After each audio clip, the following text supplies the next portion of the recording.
In 1961, Gordon Gund was one of the most dirty players to ever skate the crimson ice of the Harvard men's hockey team. He quickly became one of the vocal leaders of the hockey team. While at Harvard, Gordon Gund majored in physical sciences and sociology. This is all before he joined the United States Navy. 9 years later, he would go blind as a result of many fights on the ice and retinitis pigmentosa.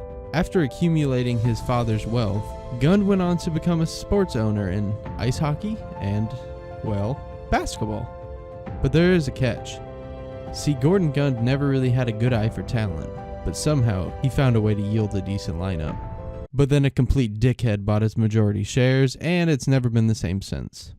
Today I want to talk to you about one of the most roller coaster sports franchises to ever exist. After years of constant success, they're now back to being one of the worst franchises in the NBA. A front office and owner who don't care about winning, players who are all looking to jump ship to a new city, and fans who have lost all hope in their team. From a solid spell in the late 20th century to a floundering existence for over a decade, and they are now the laughingstock of the NBA with no future to turn to. This is the downfall of the Cleveland Cavaliers.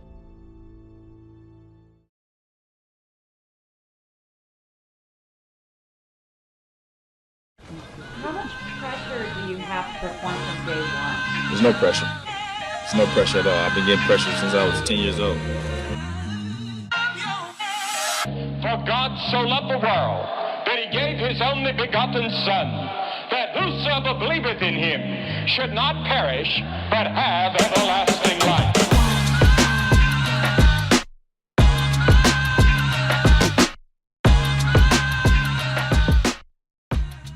To start off their near decade of ascendance, the Cavaliers drafted their soon-to-be icon LeBron James first in the 2003 NBA draft. James was Ohio born and bred, and the player inside of Gordon Gund since James was a freshman in high school. James was looked at as a savior to Cleveland sports fans, some even deeming him the chosen one. I wonder how his career will pan out. Well, it went something like this. In the 7 years LeBron spent in Cleveland, management failed to bring in another all-star to give James support. For example, raise one finger if you're a below-average player getting carried to 60-plus wins. My point exactly. The Cavs, behind James, did make it to an NBA Finals, fielding a lineup of LeBron James, Sasha Pavlovchik, Drew Gooden, Zandris Ilgauskas, and Larry Hughes. Not really the guys that you want to, go to battle with. But it's what LeBron was given, and it's what management deemed good enough to compete in the NBA Finals with. The Cavaliers got swept in 4 games. What can you do? So surely after you get swept in the 07 Finals, the Cavaliers made some decent moves in the offseason, right? No. LeBron wanted to play with Chauncey Billups, and Dan Gilbert told LeBron no.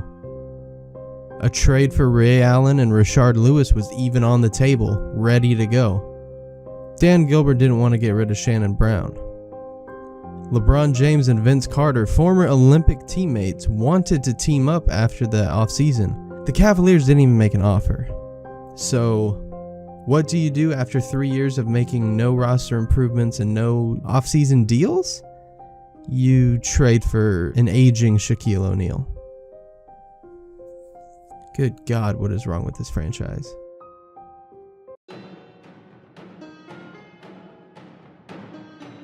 The answer to the question everybody wants to know. LeBron, what's your decision? In this fall, man, this is very tough. In this fall, I'm going to take my talents to South Beach and join the Miami Heat. Miami Heat. That was the conclusion you woke up with this morning. That was the conclusion I woke up with this morning.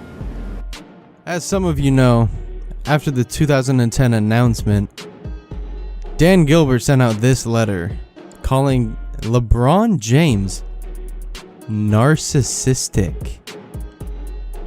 Among other things, He also personally guaranteed that the Cleveland Cavaliers will win an NBA championship before LeBron James. He even said he could take that to the bank. LeBron James captures that elusive title he so desperately coveted. Everything you've been through in the last 2 years, what is this moment like for you? It means everything. I made a difficult decision to leave Cleveland, but I understood what my future was about. And I understood that coming to Miami and being a part of this organization and being able to put together this team, I knew we had a bright future. And, this is a dream come true for me. I've been through a lot the last 2 years, but, this is definitely a way that it pays off.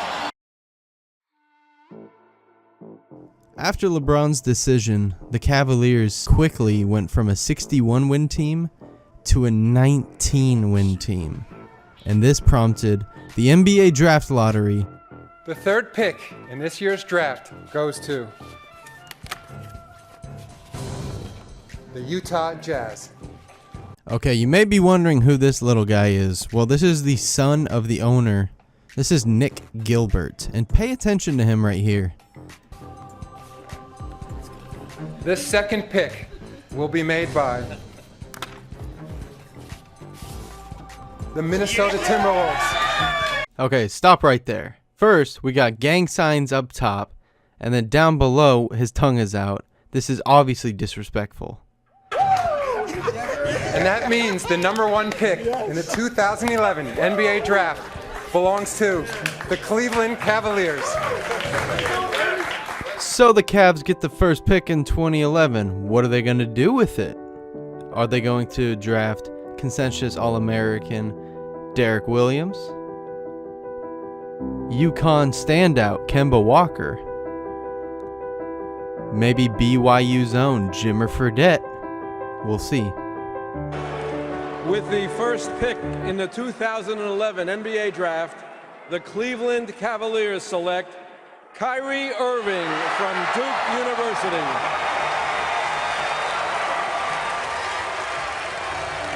I will give the Cavaliers credit in this case. They did draft Kyrie Irving. They could have taken Jimmer Fredette. And because they picked Kyrie, they went from 19-63 all the way to 21-45 due to the lockout shortened season. Kyrie was phenomenal as a rookie. He quickly made his name for one of the best ball handlers, not only in basketball, but in history.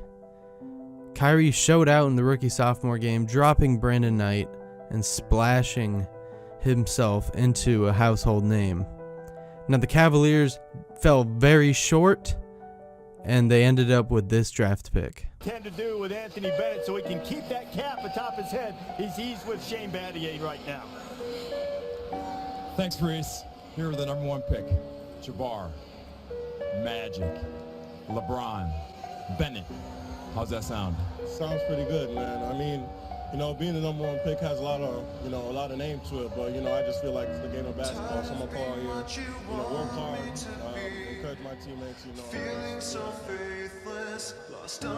Unfortunately for Cavs fans, Anthony Bennett was not LeBron, Magic, or Kareem, and in back-to-back drafts, they picked 2 players that never lived up to their full potential.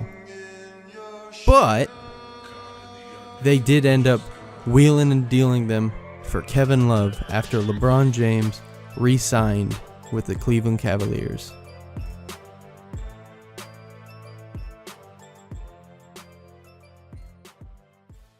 The 2015 Cavs had one expectation, and that is to win the NBA championship. The superstar trio would, without a doubt, surpass the 33-49 record that the Cavs had prior. But the other expectation was to make it work with head coach David Blatt.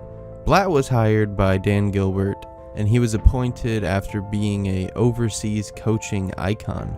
He coached in the Turkey League and in Israel. One thing that he couldn't manage, though, was the superstars in the NBA. And there was a tipping point with head coach David Blatt, and that was Tyronn Lue, his assistant coach. See, the players favored Tyronn Lue, but one thing that didn't happen was there was no drama because the Cavs went on to win the Eastern Conference Finals with Kendrick Perkins and Mike Miller on the roster. But earlier in the playoffs, this happened. Kelly Olynyk pulled Kevin Love's shoulder out of socket, and Kevin Love was out for the entire playoffs. Come finals time, Kyrie Irving's knee just exploded in Game 1, and the Cavs were doomed with no superstars besides LeBron James. They would lose Game 1 by a buzzer beater, and the series was 1-6. And even though they fell short in 2015, the 2016 season had the same expectations, and that brought the veteran duo, Channing Frye and Richard Jefferson. The two best friends brought a comedic relief to the very tense Cavaliers lineup, and ultimately the chemistry with the Cavs was just better this year. After dancing their way to a 30-11 start, which was leading the NBA, the Cavaliers decided to go with the players' judgment, and they decided to part ways with David Blatt and appoint Ty Lue as the head coach of the Cleveland Cavs. Let's just look at this first 10 years, right? This is the ugliest, most inconsistent franchise I've seen in a while. There's no consistency with it, as I previously stated, and I think it speaks volumes to the front office that they clearly were outmatched by the league and didn't quite know how to best do their job for an entire decade. LeBron James carried the Cavaliers through the playoffs into the finals against the 73-9 Warriors. In those finals, LeBron James had the best finals ever from any human being that has ever touched a basketball on planet Earth. Not only did he average a triple-double, LeBron James led both teams in every single stat category, willing the Cleveland Cavaliers to come back from a 3-1 deficit to defeat the 73-9 Warriors led by the unanimous MVP Stephen Curry. This was the first championship Cleveland sports had won in over 50 years, and the one that meant the most to LeBron James. This is the finals that cemented Kyrie Irving as a superstar point guard in the league, which gave Kyrie certain ideas. Maybe he could lead his own team. Michael Lees back here with you on SportsCenter, continuing our breaking news coverage of a potential trade between the Celtics and the Cavs that would basically swap the starting point guards for the two teams that faced off in last year's Eastern Conference Finals. After a disappointing NBA Finals in 2017, Kyrie had enough and wanted to become the man on his own team, ending all talk of the Cavs becoming a dynasty. The trade brought two role players and Isaiah Thomas, who is coming off an MVP caliber season, but he needs hip and knee surgery, leaving Batman without his Robin and leaving Gotham City exposed to the new bad guys.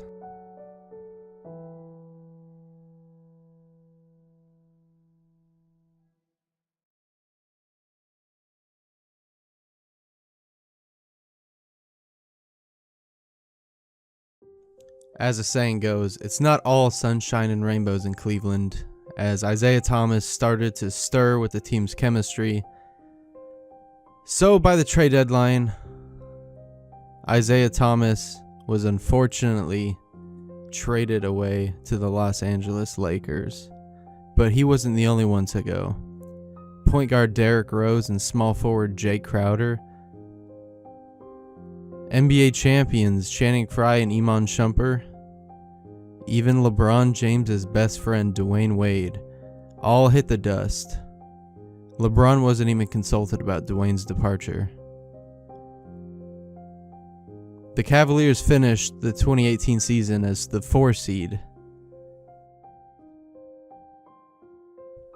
But in the playoffs, LeBron had the best run ever, leading the playoffs in points, assists, and win shares. But there was a lot of chemistry issues. LeBron James wouldn't even shake the hand of Dan Gilbert. And there was a good reason why. Dan Gilbert had been disrespecting LeBron and his Cavs team the entire year in the media, even going as far to say that he wasn't worried about LeBron James's contract coming up. All he wanted was the ring. When it came down to the NBA Finals, J.R. Smith happened, and the Cavaliers were swept in 4 games, leaving LeBron to do the only thing that he could do, and that is to find a new destination and a new group of owners that will respect him and treat him like a human being and the player that he is.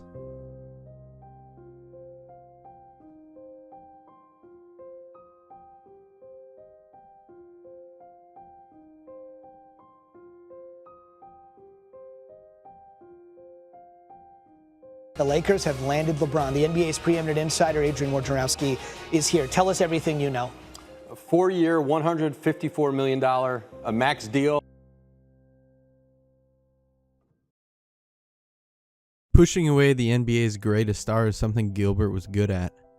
Surrounding James with talent and pieces that would gel with him was something Gilbert was horrible at. Leading LeBron James to leave for greener pastures for the second time. The beauty and the tragedy is that the Cavaliers finally found consistency, repeating their exact same 19-win record as they did in 2011, the first time LeBron left. So where are the Cavaliers now? Well, David Blatt is an executive for the Knicks. Isaiah Thomas is unfortunately out of the league. Tyronn Lue is a candidate for the Knicks head coach job.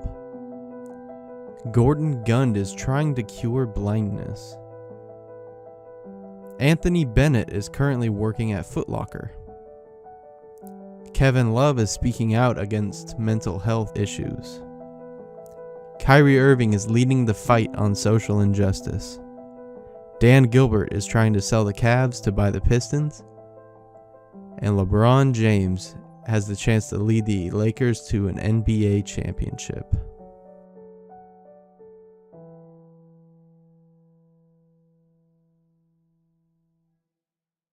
Bitch, this is boring. It feels like we're forcing this to go on, even though you're ignoring meeting my needs. I'm the man, I'm a king. Royalties pay me, your words don't faze me. Say what you want.